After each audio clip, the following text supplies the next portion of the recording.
All right, folks, we got some XRP bridges being built, and I'm not talking about the settlement talks that we dropped in the video earlier today. We'll see if there's any bridge being built there between the SEC and Ripple. You guys let me know in the comments down below what you think of settlement chances. But we're going to be talking about bridges to other chains and the massive amount of utility and momentum on a fundamental level for XRP and the XRP ledger that has me so bullish. So, folks, we're going to get right on into it. We got breaking news out of the Federal Reserve versus Custodia case. Okay, this is Caitlin Long and her bank, Custodia, out of Wyoming, trying to become the first crypto bank with a Federal Reserve master account. And unfortunately, this ruling just came out, and the judge has heavily decided and really determined that the Federal Reserve is going to be winning on most of these points, and then she actually gave no decision on some of them. Let's get the full breakdown here from Eleanor Terrett. Here's the outcome of the Custodia Bank versus Federal Reserve lawsuit in simple terms. A Wyoming district judge, Judge Scott Skavdahl, has sided with the Fed in summary judgment, meaning the Fed essentially won the case. The breakdown on point one. Skavdahl sided with the Federal Reserve claim that it has the discretion to grant or deny requests for a master account and therefore denied Custodia's request, compelling the Fed to provide it with one. A master account gives banks access to the Fed's banking facilities. So, God forbid we get tapped into the private bankers, the private central bankers that control our monetary policy. God forbid we get a, crypto bank that's going to have full reserves and everything. And, I was really excited to see, this is not going to be the end of this, but once again here, the Federal Reserve winning on this point here, they do not have to provide Custodia Bank with the master account, which basically keeps them out of doing any sort of, legitimate banking in any sort of major way here in the United States. Skavdahl also says Custodia failed to prove that the Fed was in violation of the Administrative Procedure Act when it denied Custodia the master account. Custodia claimed the Fed's actions were arbitrary, capricious, and abuse of discretion or otherwise not in accordance with the law. This claim was dismissed by the judge, citing a lack of jurisdiction. Custodia also asked for a declaratory judgment. This is like asking the judge to officially say who is in the right in the situation. The judge denied this request too. The judge did side with Custodia in that the Fed wanted to stop certain reports and testimony from expert witnesses from being used in the case. The judge denied the request because given that the Fed won, the point is now moot. So, yeah, you can let these witnesses speak and that can be shared because it's not going to get you anywhere or do you anything. Custodia tells me it's now considering all its options, including appeal. So not only are we up against the SEC, we're also up against the Federal Reserve, a group of private central bankers that control our monetary policy. Completely unconstitutional, but this is what we're up against. And so we're going to continue the fight. We got the SEC, the Fed, the bigger bureaucracy beast, while we wait for Congress to get their act together. Here we are in the United States of America. What a shame. Let's continue, folks. We're watching some whale movements on Stellar XLM and XRP. Take a look at it, folks. The Stellar Development Foundation just sent 23 million XLM, worth about $3.1 million at the time of this post, to the recently created OKX address, okay? The OKX address that Stronghold Pay sent 100 million Stronghold to. Something is definitely happening. Now, we did just report on this. Stronghold just got listed on MEXC, another exchange that Stronghold is now available on. I did notice that Stronghold actually traded down today, which is, kind of interesting. We're kind of used to that in the XRP space, right? Good news, price goes down. That's kind of what happened for Stronghold today.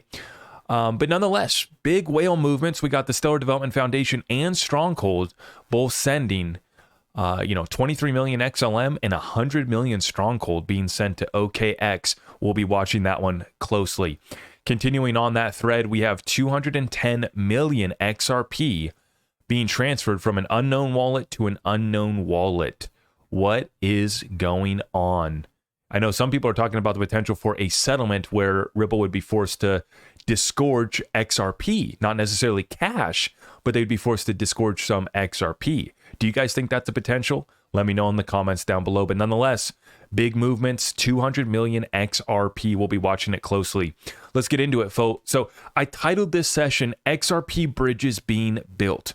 And what I want to focus on here is that we have multiple builders, multiple blockchains that have decided to build around the XRP ledger, this hub and spoke model that we keep on referring to, right? Where the XRP ledger remains the best source of liquidity. I'm arguing that it might end up being the best source of liquidity in the world. AMM going live in less than 2 weeks. Let's flip the switch on that one. But we have Coreum, we have Pierce doing the EVM, we have Flare, we have Evernode, we have Zahao, we have all these smart contract platforms that are built around the XRP ledger, and now the interoperability and the bridges are being built. So massive. Exciting milestone reached on the EVM sidechain, this one by Piercist. We are very excited to release the new version of the bridge with a new scalable interface for future XRP ledger interoperability, including adapted for multiple networks, adapted for multiple wallets for each network, and adapted for multiple tokens for each pair of networks.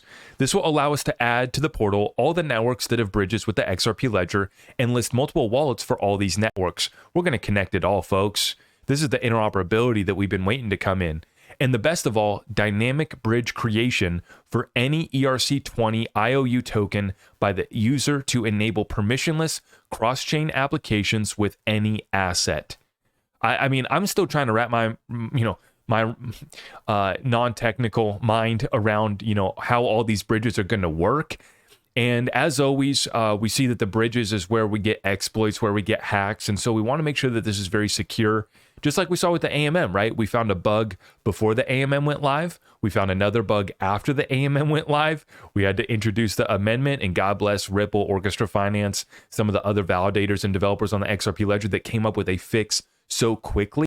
This is what's so beautiful about the XRP ledger being decentralized, open source, and permissionless, is we got a lot of people that don't have an incentive from getting paid by the XRP ledger, but they're using the XRP ledger for their businesses. And this is why they are so interested and so concerned about making sure that it works so well.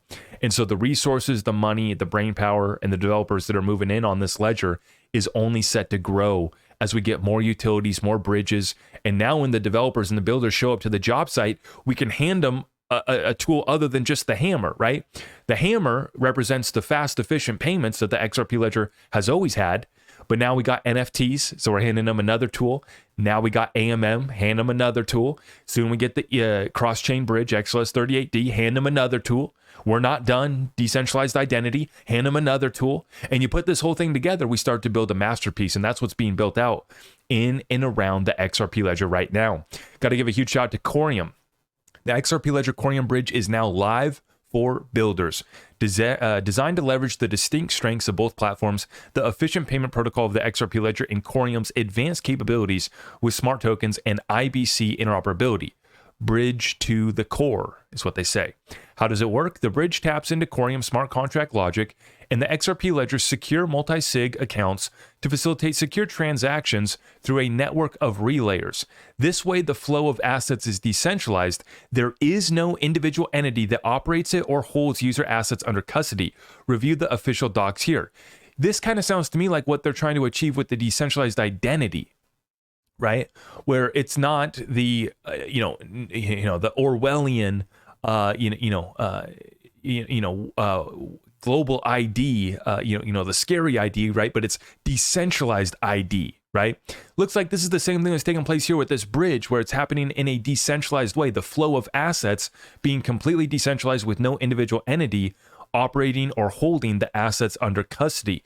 Love to see it. And it's powered by the IBC protocol. The integration with the IBC protocol brings a new era of cross-chain communication and permissionless data relay to the XRP ledger, opening up 100 plus chains for eager communities.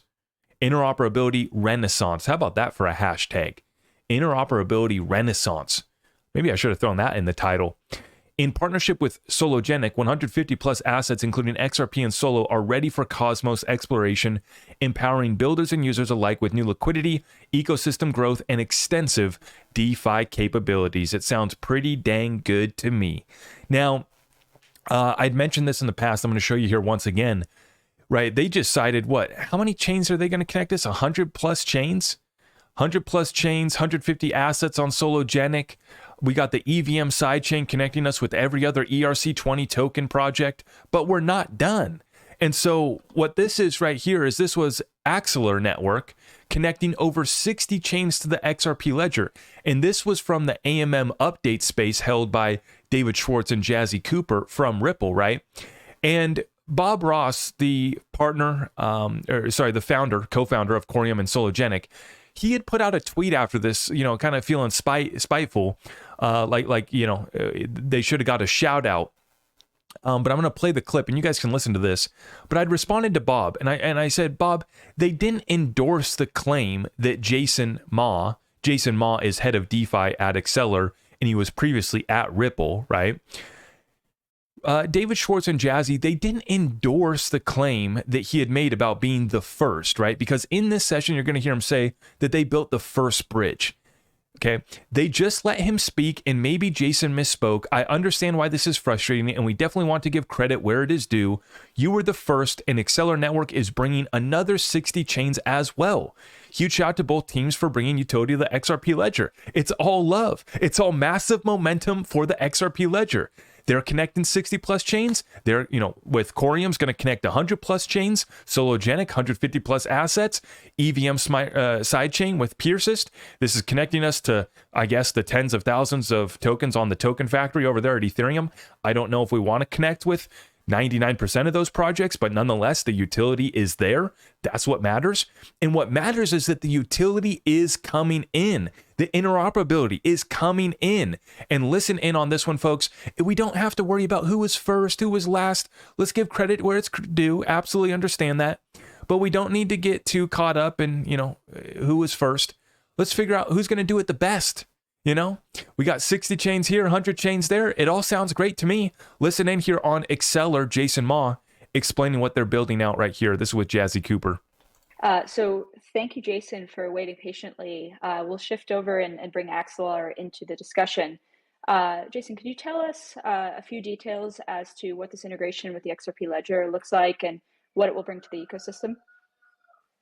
Yeah, absolutely. From Axelar's point of view, we believe this is going to be an absolute game changer for Ripple and XRPL because, this will be the first interoperability solution that is going to connect over 60 chains. Axelar today supports all of the major. Is it the first? Maybe, maybe not. Who cares? We're building. We got momentum. Let's keep this thing moving. EVM chains such as Ethereum, Arbitrum, Base, and so on, as well as all the Cosmos IBC chains. On our roadmap, we also have Solana and Sui to be live in Q2. What this means for XRPL is that users will be able to transfer liquidity, all of the major assets onto XRPL from any of these chains in a very seamless and secure way. For developers, with Axelar's message passing capabilities, they'll be able to pass any payload, call contracts across any of these chains that Axelar supports on the network as well. What that concretely means is there will be all kinds of new cross-chain applications that will arrive on the XRPL. And XRPL developers will also be able to make their existing applications cross-chain, right? These things could range from like cross-chain swaps, cross-chain lending, omni-chain name services, NFT bridging, just to name a few. As like a formal Rippler myself, I know the strength of Ripple and some of the challenges. I think by having this kind of next-gen interoperability, it's going to open XRPL to all kinds of new exciting opportunities. Sounds pretty dang good to me. You guys let me know what you think about all this interoperability and the bridges being built. It just continues to reiterate my thesis that the fundamentals continue to get better and better for XRP and the XRP ledger, and there's a massive amount of momentum behind our community. God bless all of you guys. I'll see you in the next one. It's all at my website, zachrector.com.